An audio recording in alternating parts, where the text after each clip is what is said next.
শীত তো চলেই যাবে। শীত যাওয়ার আগে আরও একবার জানিয়ে দিল যে এখনও সে যায়নি। সকালবেলা একটু ছাদে এসেছি আর দেখলাম যে চারিপাশে একদম অন্ধকারের মতো কুয়াশা পড়ে আছে। হ্যালো এভরিওয়ান, আসসালামু আলাইকুম। আশা করছি সবাই অনেক ভালো আছেন। আমরাও আছি আলহামদুলিল্লাহ। তো যতই ঠান্ডা পড়ুক না কেন আজকে নিয়ত করেছি যে আম্মুদের ওখানে যাব, একটা কাজ আছে। যদিও কাজগুলো আমি করব না, আম্মুই করবে। তো এই তো আমরা কিন্তু চলে এসেছি আর দেখতে পাচ্ছেন আমার ছানাপোনারা মাশাআল্লাহ। তো একটু রোদ উঠেছে, তার জন্য আর কি সবাই অনেক খুশি। তো আম্মুদের এখানে আসলে বিশেষ কোনো কারণ ছাড়া এখন আর আসা হয় না।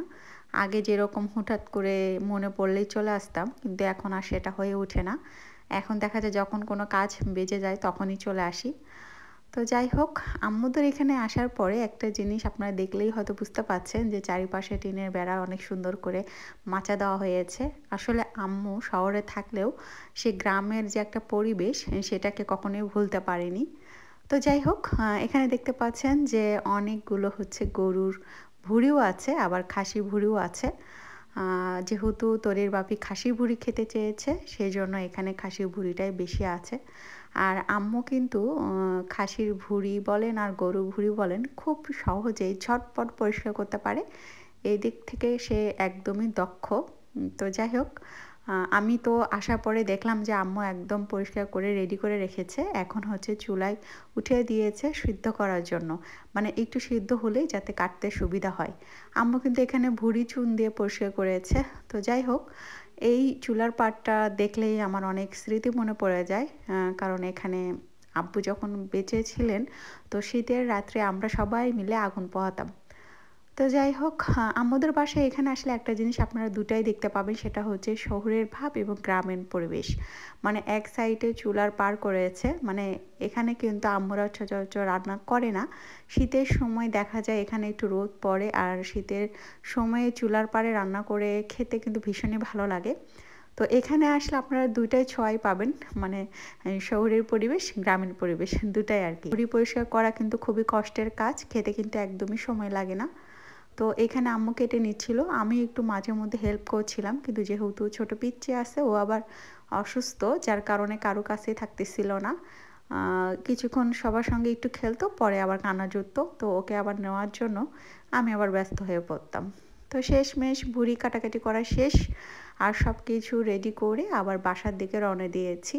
ওই যে বললাম যে এখন আর সেভাবে মায়ের বাড়ি থাকা হয় না, কাজ ছাড়া আসাও হয় না। আর এটাকেই মনে হয় বলা হয় মেয়েদের সংসার জীবন। একটা সময় কত অজুহাত খুঁজেছি যে মায়ের বাড়িতে বেড়াতে যাব, কিন্তু এখন আর অজুহাত খুঁজতে হয় না, এখন নিজেরই কোনো সময় হয় না। সময়ের ব্যবধানে কত কিছু পরিবর্তন হয়ে যায়। এই রাস্তা দিয়ে আগে কত যাতায়াত করেছি, তখন অবশ্যই দিন হলেও বাসায় ফিরতাম, রাত হলেও তো বাসায় ফিরতাম। এখন আর কিন্তু এই রাস্তায় তেমন আসা যাওয়া করা হয় না। একদিনের জন্য আসি আর অল্প সময়ের জন্য আসি। বাসায় গেলেই তো দুনিয়ার কাজ, কিছু কাজ জমা রেখে চলে এসেছি। বাসায় গিয়ে আবার সেগুলো কাজ করতে হবে।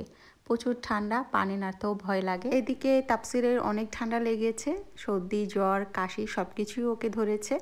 প্লাস তরিরও অনেক সর্দি লেগেছে, আবার সাথে আমারও প্রচুর গলা ব্যথা। সব কিছু মিলিয়ে মোটামুটি বলা চলে আমাদের পরিবারের সবাই আমরা অসুস্থ। সেই জন্য চেষ্টা করি যত কম পারা যায় পানি ব্যবহার করার।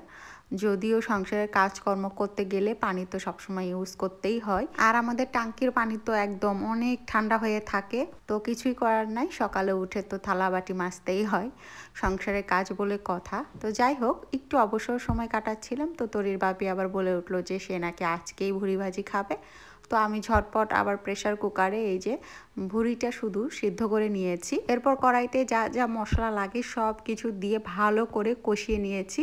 এর মাঝে হচ্ছে ভুড়িটা শুধু দিয়ে দিলাম। আর এইভাবে যদি ভুড়ি ভাজি করা যায় তাহলে খুব তাড়াতাড়ি আর কি খাবার উপযুক্ত হয়ে যায়। অনেক সময় দেখা যায় যে সরাসরি চুলায় যদি দেওয়া হয়, সেক্ষেত্রে ভুড়ি ভাজি করতে অনেক সময় লাগে। এই বুদ্ধিটা কিন্তু আমার আম্মু আমাকে শিখিয়ে দিয়েছে। বুদ্ধিটা কিন্তু দারুণ, তাই না? যে প্রেসার কুকারে আগে থেকে ভুড়ি সিদ্ধ করে নিয়ে এখন শুধু ভাজা ভাজা করে নিচ্ছি, খুব একটা লম্বা সময়ের প্রয়োজন নেই। যাই হোক, ভুড়ি ভাজা দেখলে কার কার মানে জিভে জল এসে যায় বলেন তো? আমার তো ভীষণই ভালো লাগে। তারপরও কিন্তু ভুড়ি পরিষ্কার করার ভয়ে আমি এই ভুড়ি ভাজিটা অ্যাভয়েড করে চলি। তো যাই হোক, এখানে হচ্ছে গরম ভাতের সাথে ভুড়ি ভাজি নিয়ে খাওয়া শুরু করে দিলাম। সবাই কিন্তু খেয়েছে, শুধু তরি ছাড়া। তরি একদমই পছন্দ করে না। তো এই ছিল আমার ছোটোখাটো আজকের ব্লগ। আশা করছি সবার অনেক ভালো লেগেছে। সবাই অনেক ভালো থাকবেন। আজকের মতো বিদায় নিচ্ছি। আল্লাহ হাফেজ।